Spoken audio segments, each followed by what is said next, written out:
Tak boleh nak? Tak boleh. Tidak boleh sama sekali. Nabi tak pernah mengambil jalan untuk duduk di dalam gua selepas kerasulannya nak. Selepas Nabi itu diangkat jadi Rasul, Nabi tidak duduk di dalam gua, tetapi Nabi berdakwah di tengah masyarakat. Itu yang kita kena lihat. Lihat betul-betul. Jadi sebab itu ada penyakit yang didatangkan daripada masalah mata. Baik. Siapa dia? Pertama, orang yang mengamalkan ilmu yang tidak datang daripada Quran, tidak datang daripada hadis, yang tidak ada di dalam amalan-amalan orang-orang soleh. Itu yang pertama. Yang kedua, orang yang ada penyakit ini, orang yang ada hasad dengki. Hatinya itu hati yang hasad, hati yang dengki, hati yang tak bersih, hati yang tak jernih. Bila hati tak bersih, tak jernih, hasad itu, dia mendatangkan apa? Mendatangkan penyakit. Daripada matanya itu boleh mendatangkan penyakit. Itu di antaranya. Kemudian mata yang ada ilmu kejinan, mata yang melihat dengan hasad dengki, mata yang melihat dengan takjub. Kita tak boleh hairan, takjub dengan apa juga yang berlaku di depan kita. Misalnya, kalau kita lihat seseorang itu tiba-tiba boleh melayang dan berjalan di atas udara, kita jangan takjub nak. Jangan hairan. Jangan. Kerana terbang di udara itu baru sama seperti burung. Kalau kita melihat ada orang boleh berjalan di atas air, baru sama dengan ikan. Itu bukan kelebihan nak. Itu bukan kelebihan. Kalau nak tengok kelebihan, tengok berapa banyak dia hafal Quran. Orang tu hafal Quran tak? Hafal hadis tak? Orang tu sembahyang sunat tak? Puasa sunat tak? Orang itu banyak zikir tak? Orang tu banyak menginfakkan hartanya di jalan Allah atau tidak? Itu baru benar. Sebagai contoh ya, untuk anak-anak fikir. Cuba anak-anak berikan fokus kepada Pak Haji. Cuba kita contoh, lihat. Pak Haji lihat, ada orang yang boleh mendirikan keris. Keris didirikan. Tolong ambil keris kita. Kita tunjuk satu keris. Keris itu boleh didirikan. Keris diri ini mudah. Untuk mendirikan keris itu mudah. Yang susahnya mendirikan solat di awal waktu berjamaah. Susah. Mendirikan keris itu ikut ilmu kejinan. Bolehlah mendirikan keris. Tapi kalau mendirikan solat, cuba. Solat Jumaah itu, solat berjamaah itu pada setiap waktu. Itu yang kita kena jaga. Dirikanlah solat. Aqimus solat. Bukan mendirikan keris. Mukris. Okey, bukan mendirikan keris, bukan mendiri nak. Kalaulah kita kata mendirikan keris, wah hebatnya kita, keris bisa didirikan. Tak hebat nak. Orang di barat terbangkan besi, namanya pesawat. Terbangkan besi di atas udara tu. Kita baru boleh dirikan keris saja. Mana hebatnya di situ? Tak ada kelebihannya di situ. Nanti masuk dalam alam kubur, ada Allah tanya, apakah kamu bisa untuk mendirikan keris? Tak ada. Allah akan tanya tentang dirikan solat. Di Yaumul Mahsyar ada Allah tanya tentang dirikan keris? Tak ada. Apa yang Allah tanya ialah tidak bergerak dua kaki anak Adam selagi belum ditanya tentang solatnya. Solatnya nak. Solatnya. Jadi oleh sebab itu maka ni Pak Ji nak cerita pasal keris. Jadi ada orang boleh buat begini, dia boleh dirikan keris. Nanti Pak Ji tengok, Pak Ji boleh buat tak dirikan keris ni? Keris ini bukan mendirikan secara gaib. Ini dia buat mendirikan ini dengan cara biasa saja. Keseimbangan. Ini namanya keseimbangan. Bukan diri. Ada orang mendirikan keris itu dengan menggunakan ilmu. Tapi nak, kita diri jadi mudah. Yang susahnya diri solat di awal waktu. Datang awal, solat subuh. Solat subuh. Itu hebat atau tidak? Itu nak kena ingat. Jangan pergi, jangan itu. Kita cari apa? Cari ilmu Allah. Ilmu nak mati nak, bukan ilmu nak hidup. Ilmu untuk kita mati dan kita pergi ke sana, insya-Allah. Kemudian kita tengok amalan-amalan kita. Keris ini kadang-kadang nak, keris ini dijadikan sebagai untuk santet orang. Santet orang, pegang. Santet orang itu. Keris yang kecil, ditikam-tikam itu ada, ambil ditikam-tikam. Itu semua syirik nak. Terkeluar daripada Islam. Keris ini untuk senjata. Senjata itu bagus. Tetapi tidak boleh digunakan untuk amalan-amalan mistik. Tak boleh kita gunakan. Itu di antaranya.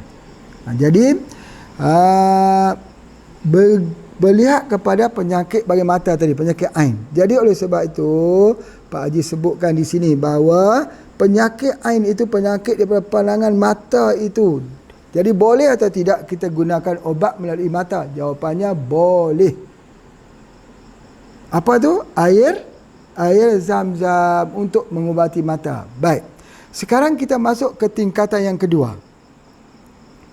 Sekarang ni Pak Haji, saya nak obat penyakit di dalam tubuh badan saya ini lewat mata. Bukan ubat mata, tapi melalui mata. Bisa atau tidak? Itu dia soalan dia. Jawapannya bisa. Jawapannya bisa. Dengan kita menitiskan daripada ke dalam mata kita air daripada pelbagai jenis air yang kita gunakan. Banyak air yang boleh kita gunakan. Misalnya apa dah? Air susu. Air susu ibu boleh digunakan untuk menitis untuk radang mata. Radang mata boleh digunakan untuk menitis. Itu dia.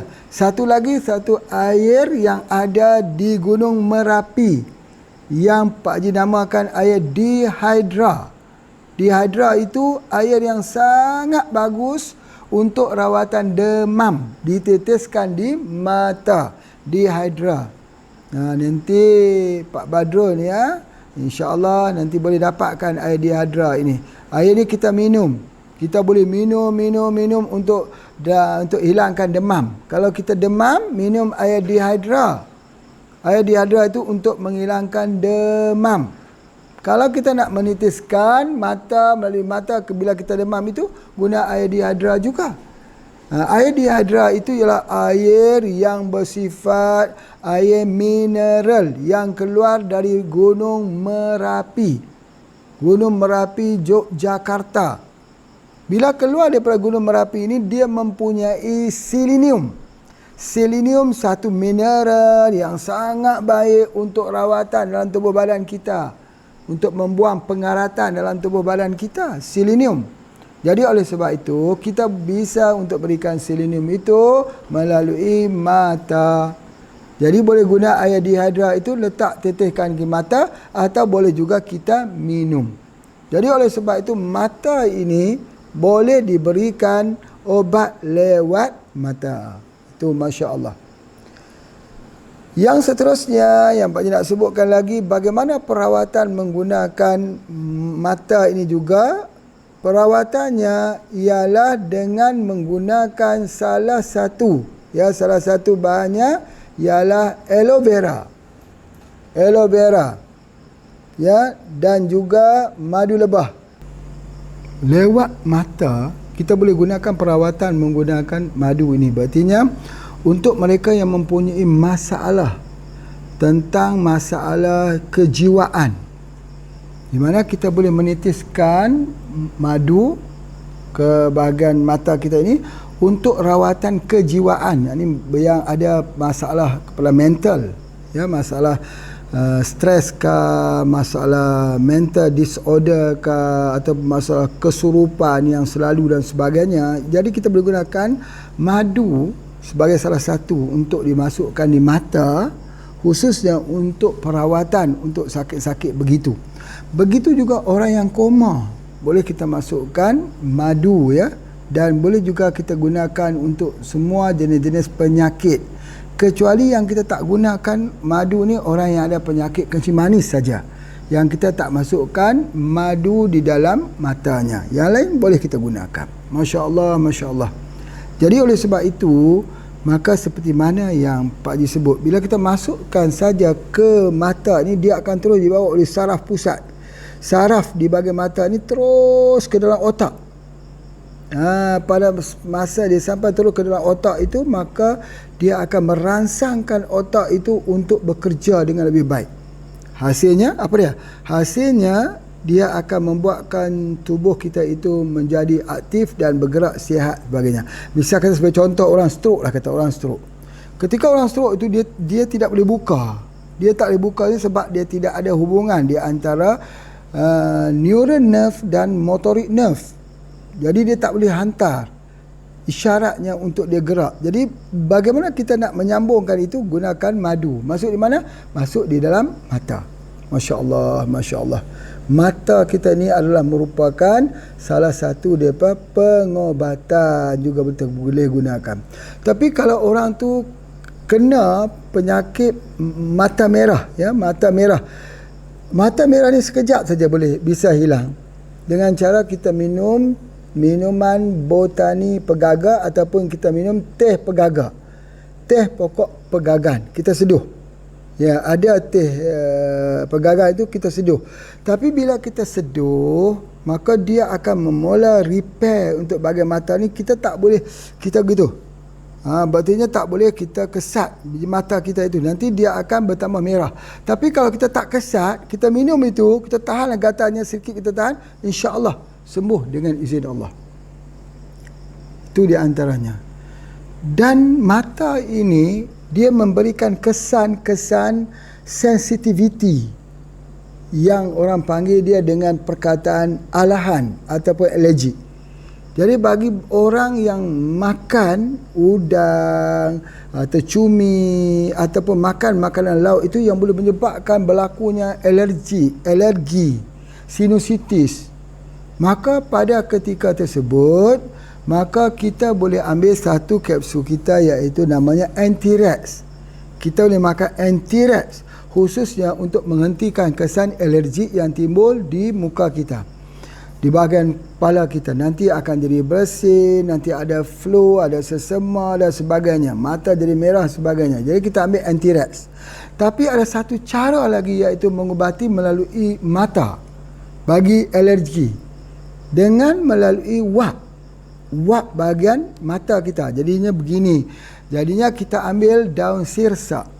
Daun sirsak, ya, dicampur sikit dengan daun antanan pegaga, lalu direbus. Direbus ketika sedang panas itu, ambil kain tutup muka kita, kita hirup wapnya. Hirup wapnya di samping mata kita kena buka. Biar kena wap. Dia tidak akan perih, dia tak akan pedih. Ini bukan asap. Kalau asap memang perih. Ini air, wap air. Bila kita begitu, dia masuk melalui mata. Wap air tadi masuk melalui mata dan dia akan menghilangkan kesan pengeluaran histamin daripada mast sel. Dia menyebabkan alergi. Itu di antaranya. Baik, Pak Haji ulang sekali lagi ya. Untuk anak-anak boleh menulis. Dalam tubuh badan kita ni ada banyak jenis sel. Satu, sel darah merah. Kedua, sel darah putih. Yang ketiga, mast sel. Mast sel. M-A-S-T. Mast sel. Jadi mast sel ini, kalau kita makan makanan laut, makanan alergi, mast sel ini akan mengeluarkan bahan gatal. Gatal muka sebagainya. Bahan gatal itu namanya ialah histamin. Histamin. Keluar jerawat, keluar hingus, keluar bersin, itu adalah histamin. Macam mana nak, bila dia keluar tu dia jadi gatal, dia jadi kita panggil resdung atau sinusitis. Macam mana kita nak hilangkan sinusitis itu? Kita ambil anti-rex untuk menghentikan pengeluaran tersebut. Tetapi untuk nak menghilangkan keseluruhan di dalam lopak-lopak di muka kita ini, kita panggil paranasal. Paranasal ni lopak-lopak dekat sini yang ada nanah, ada bakteri dan ada sebagainya. Macam mana kita nak hilangkan? Kita kena hirup wap. Hirup wap. Apabila kita hirup wap itu, dengan sendirinya wap itu masuk ikut mata. Mata kita jadi terang. Mata kita jadi sihat. Dan dia bagi isyarat supaya tubuh badan kita ini meningkatkan sistem immunity. Anak-anak sekalian tahu tak tentang sauna? Sauna tu kita mandi di tempat yang ada wap herba. Begitulah, dia tingkatkan sistem immunity. Jadi oleh sebab itu mata ini diperlukan. Mata diperlukan untuk masukkan air wap itu ke dalam otak kita untuk dia meningkatkan immunity. Itu digunakan, mata itu digunakan. Baik. Kemudian seterusnya, kalau ada masalah sakit di mata ini ataupun jadi merah mata, maka salah satu yang boleh kita gunakan ialah syak katilak, ikan hiu. Ikan hiu ini boleh digunakan untuk rawatan mata. Rawatan mata. Allah jadikan ikan hiu ini duduk di dalam laut dalam. Dia panggil deep ocean. Deep ocean, laut yang dalam. Laut yang dalam ini gelap, anak-anak. Tidak ada lampu. Ya, laut yang terang itu di atas. Bila sudah sampai ke dalam itu gelap gulita. Tidak nampak apa. Tapi ikan hiu bisa nampak di dalam lautan yang gelap tersebut. Jadi oleh sebab itu, kalau kita ambil tulang ikan hiu itu, dia baik untuk mata. Itu ada di antaranya. Jadi oleh sebab itu, apa yang Pak Haji nak sebutkan dekat sini, bahawa perawatan mata itu boleh juga menggunakan daripada daripada ikan hiu. Baik, ada sikit lagi yang Pak Haji teringat. Ada banyak kadang-kadang penyakit kulit di bahagian tangan kita ni. Penyakit kulit ada macam kudis-kudis lah. Macam mana cara nak hilang dia? Cara hilangnya ialah dengan mengambil teh pegaga. Teh pegaga itu lalu dicampurkan teh pegaga tadi dengan MPH. Campurkan dengan minyak MPH. Kalau ada pegaga yang hidup lagi bagus. Kalau tak ada pegaga hidup, boleh guna saja teh pegaga. Teh sachet ke, tabruk ke, kita boleh ambil itu, campur dengan MPH, ditempelkan di tempat yang jadi kudis dan nanah tersebut. InsyaAllah hilang. Ajaib. Itulah dia kelebihan percampuran, dipanggil sinergi. Kita mengamalkan program Synergistic Herb. Boleh sinergikan. Baik. Kita langsung pulang semula ke perbincangan tentang mata. Okey, kemudian ada satu penyakit baru yang sedang berlaku, termasuk di Malaysia, termasuk juga di Indonesia, termasuk di seluruh dunia. Tiba-tiba banyak sekali anak-anak jatuh seperti penyakit sawan. Seperti penyakit sawan. Bila dibawa ke rumah sakit, dites tidak ada apa-apa kerosakan. Ya, dibuat MRI untuk tengok otaknya, tidak ada kerosakan. Di scan juga tidak ada kerosakan. Ini banyak berlaku di Malaysia sekarang. Pak Haji menerima 2-3 kasus. Ada orang mengatakan ini kesurupan, ada orang mengatakan tiba-tiba ini virus baru. Ya. Dan ini berlaku di negara-negara moden, negara-negara di Jepang, di China, di negara-negara Eropah, negara-negara barat. Kenapa tiba-tiba anak-anak muda ni jatuh? Anak-anak remaja, terutamanya sewaktu PKP baru-baru ini. Ya, jadi oleh sebab itu, salah satu sebabnya ialah melihat HP. Lihat HP. Ketika lihat HP itu, kalaulah kita tutup lampu jadi gelap. Kita tengok apa dalam gelap. Jadi mata kita itu akan terbuka besar. Mata hitam akan terbuka besar, menyebabkan gelombang daripada HP ini, ni HP Pak Haji tengok macam tu. Gelombangnya akan masuk ke mata ini dan akhirnya dia ganggu saraf dan dia jatuh. Dia akan terjatuh. Tapi bukan masa tu dia jatuh. Besok ketika dia jalan tiba-tiba dia jatuh. Ini ialah kerosakan di mata. Jadi oleh sebab itu Pak Haji nak ingatkan kepada anak-anak, jangan tengok HP dalam gelap. Kalau tengok HP, tengok di tempat cerah, di tempat terang. Kalau tengok dalam gelap, dia akan merosakkan sampai ke dalam otak, saraf otak. Itu adalah antaranya. Baik. Salah satu lagi obat untuk mata, obat untuk mata ialah buah terung, tokakak, rimbang yang kecil-kecil itu, tokakak, terung melati, terung yang kecil-kecil itulah yang orang buat makan sambal itu. Itu di antaranya. Jadi terung itu kita ambil dia, terung itu yang daunnya besar besar tangan Pak Haji, mungkin lebih besar apa tu, maka ada duri-duri juga, ada sikit duri di atasnya. Itulah jenis tu, apa dipanggil rimbang kah atau kakak kah, lebih kurang begitulah. Itu juga untuk ubat mata, dengan kita rebus dan minum airnya atau makan buahnya untuk perawatan mata. Itu ada di antaranya. Baik. Mata ini dia adalah jendela kepada hati. Kalau hati mengalami kerosakan, mata akan lihat jadi kuning. Mata jadi kuning kerana apa? Kerana rosak hati. Orang kata dari mata turun ke hati. Dia tengok di mata sudah tahu masalah di hatinya jadi masalah.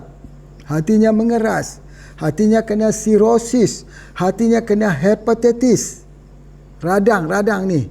Jadi oleh kerana itu, maka matanya jadi kuning. Jadi mata ini adalah jendela kepada hati. Telinga ni ialah untuk melihat ginjal. Lidah untuk melihat jantung. Itu begitu. Hidung untuk melihat usus. Jadi organ-organ ni. Yang Pak Haji nak cerita malam ni ialah pasal, Pak Haji nak cerita pada hari ni ialah tentang tentang bagaimana kita nak merawat mata yang jadi kuning. Mata kuning tu sebab hati. Jadi mata kuning sebab hati. Jadi obatnya ialah sesuatu yang berwarna kuning.